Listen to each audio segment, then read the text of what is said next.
غدوة استنى مباراة صعيبة. يمكن منذ انطلاق القرعة كنا نعرف اللي المباراة هذه حبينا نوصلها في ظروف أفضل من هكا. حتى لو فزنا في المباراة الأخيرة ضد أستراليا اللي هي من المفروض كانت المباراة المفصلية بالنسبة لنا احنا، كنا باش نستحقوا مباراة غدوة، نتيجة مباراة غدوة.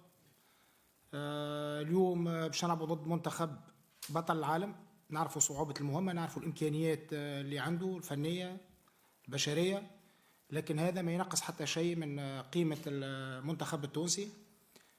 من أول نهار قلت اللي عندي ثقة كبيرة في المجموعة، عندي 26 لاعب، 26 راجل بأتم معنى الكلمة نعمل عليهم، كلهم عندهم الحوافز، عندهم الثقة، عندنا الإمكانيات باش نعملوا ردة فعل.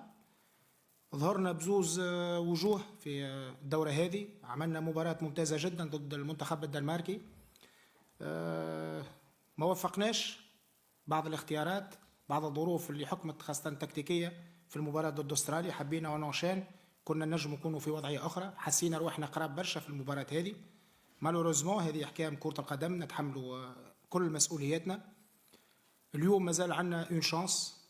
الميساج اللي نحب نعديه لملاعبيتي وما يعرفوه اللي ما ثم حتى شيء مستحيل في كرة القدم، طونك مازال عندنا أمل، مازلنا حيين، مازلنا واعيين وفايقين بالمسؤولية نتاعنا، وعندنا كل الثقة وكل التحفيز باش نحققوا نتيجة إيجابية إن شاء الله، نكونوا موافقين. أهم شيء المعركة الأخيرة نخوضوها بحول الله بشرف وبكل روح، مهما كانت النتيجة باش نتقبلوها، لكن ديما تبقى أملنا كبير في المجموعة هذه اللي قادرة في كل مرة وين كانت دو مور باش تعمل اون رياكسيون دورغوي.